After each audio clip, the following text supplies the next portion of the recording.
Students, let me explain you before going to the details of macroeconomics and microeconomics. First, we should know what is economics.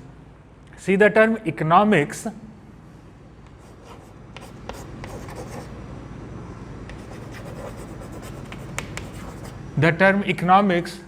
can be divided into two parts, eco and nomics.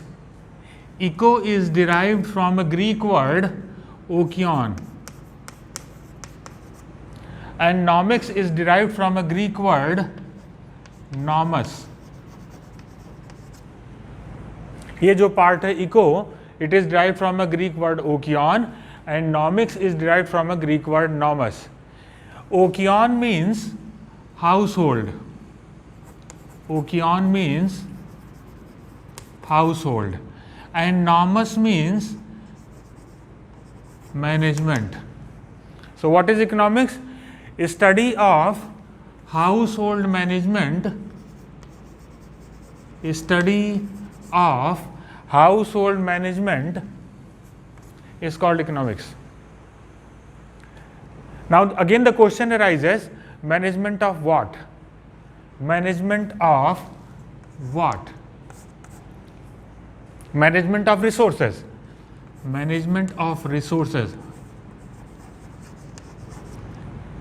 See, resource management is the subject matter of economics. संसाधनों का प्रबंधन किस प्रकार से किया जाए, ये अर्थशास्त्र की विषय वस्तु है. How to manage your resources properly. This is the subject matter of economics. Resources are scarce. Resources are scarce and wants are unlimited. Resources are scarce and wants are unlimited. So there should be a balance between scarce resources and unlimited wants. There should be a balance. सीमित संसाधन और असीमित आवश्यकताओं के बीच में balance होना चाहिए, संतुलन होना चाहिए. Scarce resources and unlimited wants. अब स्केर्स रिसोर्सेज का बेसिक फीचर क्या है? स्केर्स रिसोर्सेज का बेसिक फीचर क्या है? Resources are scarce and limited. Resources are scarce and limited. Wants are unlimited and insatiable. Wants are unlimited and insatiable means wants cannot be satisfied. Wants cannot be satisfied. So, economics teaches us how to manage our resources with unlimited wants.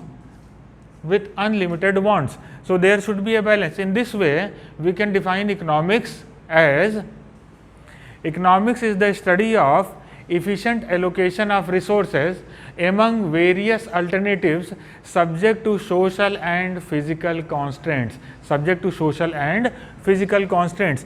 इन दोनों के बीच में balance होना चाहिए. Limited resources and unlimited wants.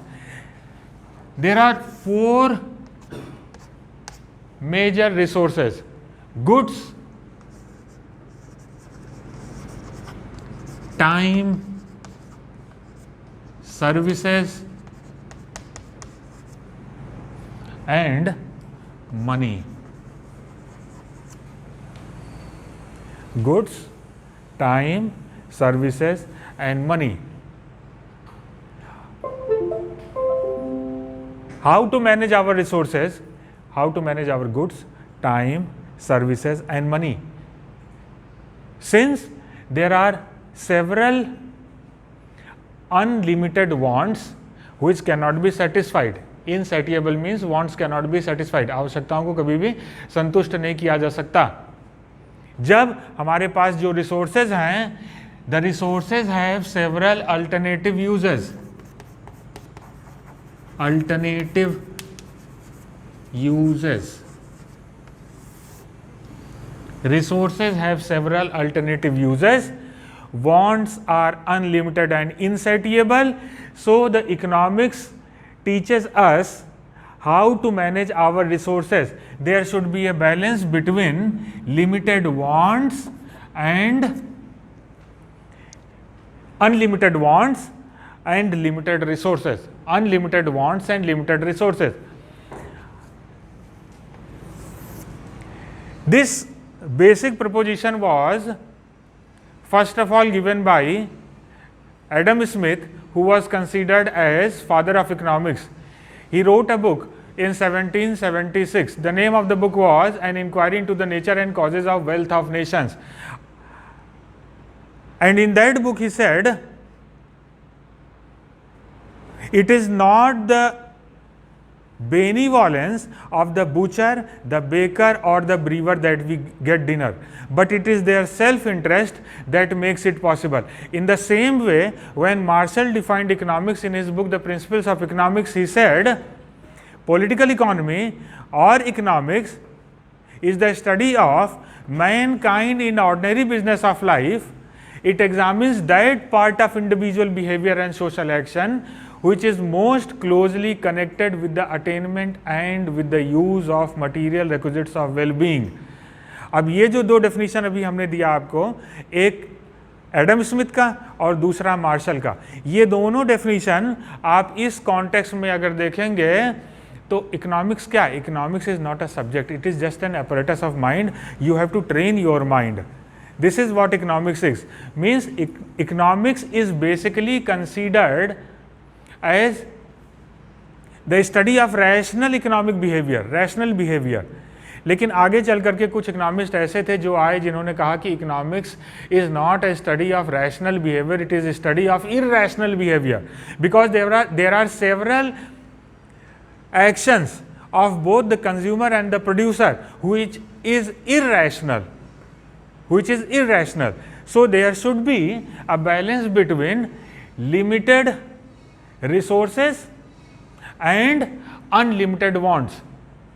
To define, to express how unlimited wants can be satisfied with limited resources, a concept of production possibility curve was given.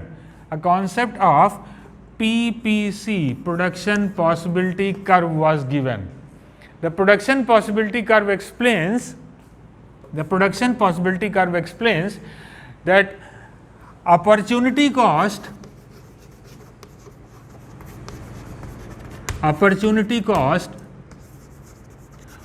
always increases in an economy. So as we keep on moving from one equilibrium to another equilibrium, the opportunity cost keeps on increasing. What is opportunity cost? The expenditure that we incur on second best alternative of production. The expenditure that we incur on second best alternative of production. When the resources are better utilized, even then, when we shift from one point to another point on production possibility curve, it doesn't mean that the opportunity cost is decreasing. We can produce in an economy, we can produce even in increasing opportunity cost, decreasing opportunity cost and constant opportunity cost. Thank you very much.